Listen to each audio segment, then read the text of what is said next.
from the a BCP treatment for this particular material. So let me talk about now the niobium surface and thin film analysis. This is a little bit of a summary of what I'll talk about. So that we've produced thin superconducting films produced by PAD, and it actually took some time in terms of playing with the annealing conditions primarily to actually produce superconducting films.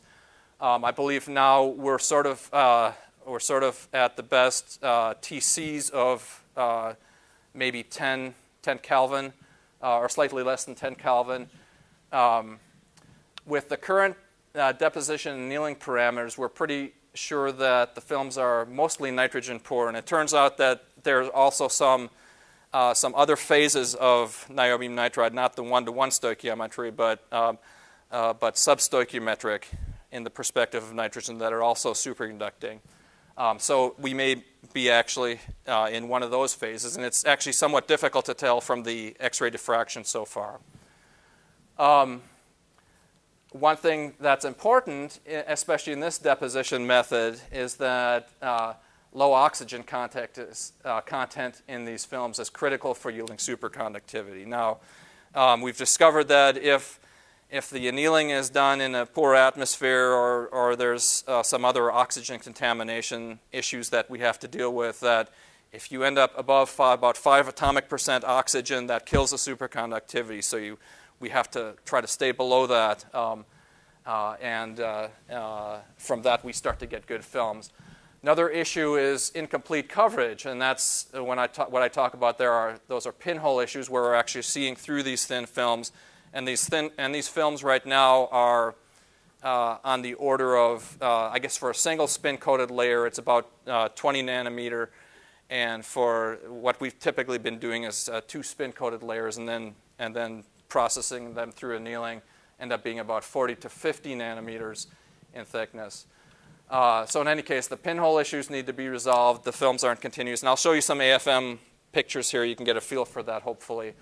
Annealing conditions are critical in determining the micro or nanostructure of the films, and that includes grain size and surface roughness. And that's actually relatively important because these are ultra-thin films, and if our surface roughness is on the order of the thickness of the film, that's going to cause serious problems in the physical behavior of these things. Okay, so here's the AFM.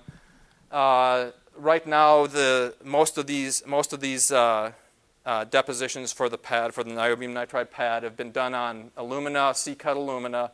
A few of them have been done on strontium titanate, and there were a few that didn't work that we had done directly on the niobium.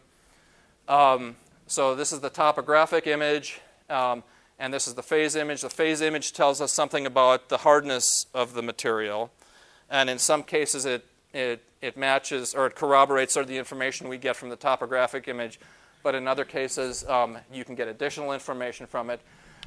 These top two samples, the first 2 samples, are samples that were produced in the same run, so the same spin coating cycle and also the same annealing conditions.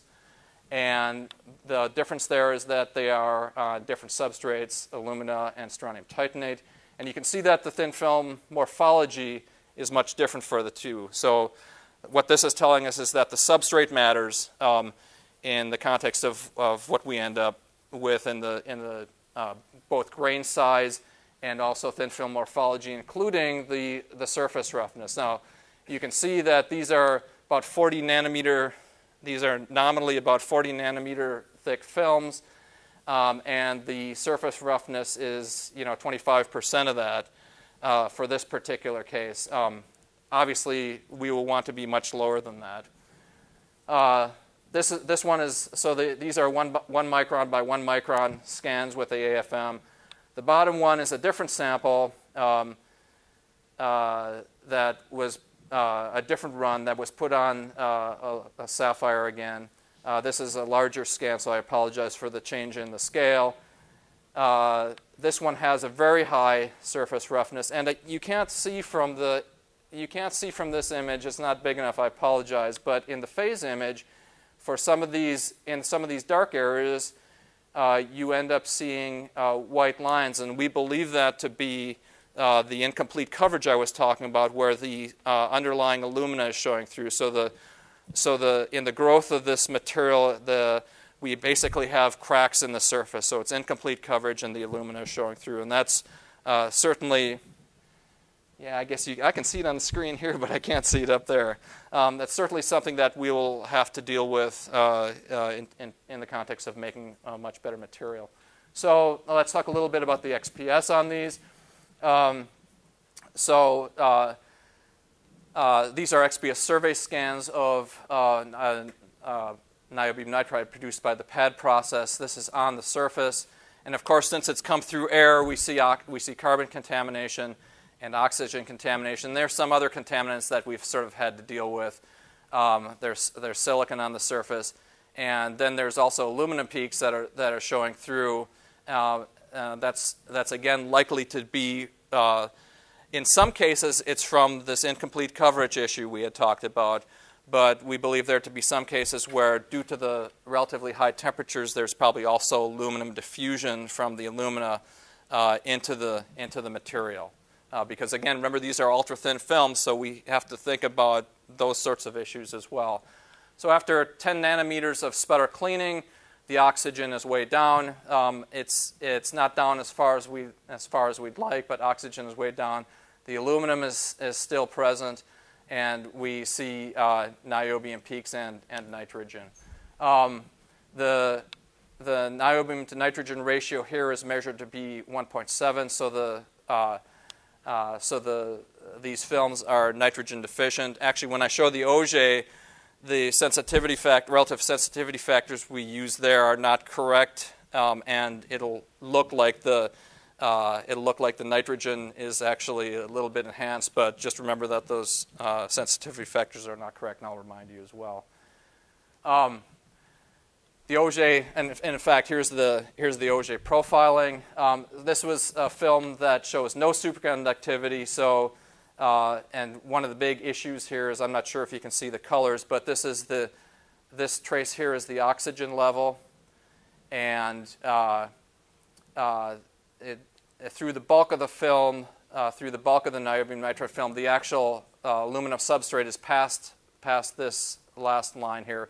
But through the bulk of the niobium nitride film, you can see that the oxygen levels are something greater than 5 atomic percent.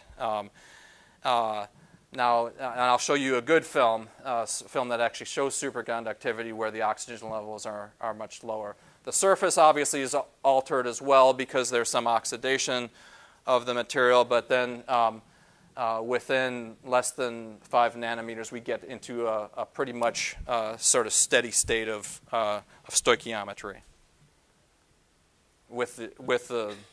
Aside from the issues associated with the oxygen. So here's one that has an oxygen concentration of 2% atomic percent.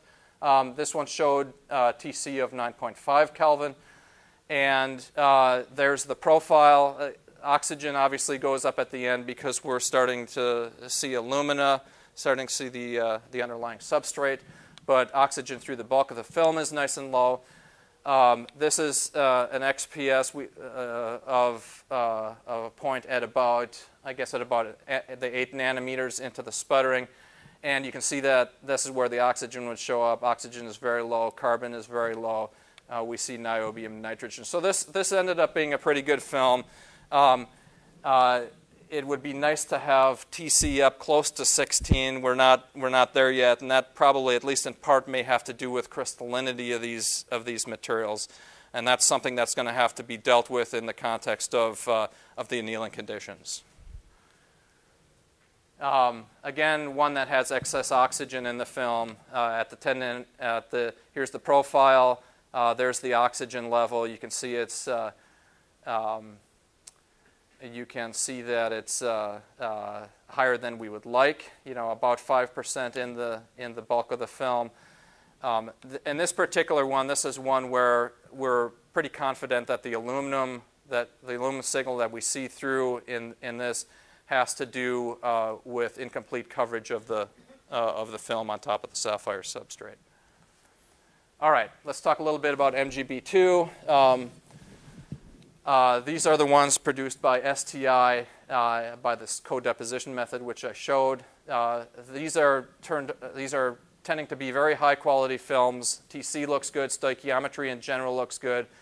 The interfaces are pretty sharp, and I believe that, and Tsuyoshi will talk about this afternoon, that the RF performance is pretty good, including some pretty high HC1 measurements, which he will show, and I won't talk about those at all. There are some issues with stability and stability of the material and interface mixing. So these are, again, material science issues and surface reaction issues that we're dealing with. Some of the oxygen may actually be, again, coming from the substrate. And in the context of these multilayers with the atomic layer deposition dielectrics being put in there,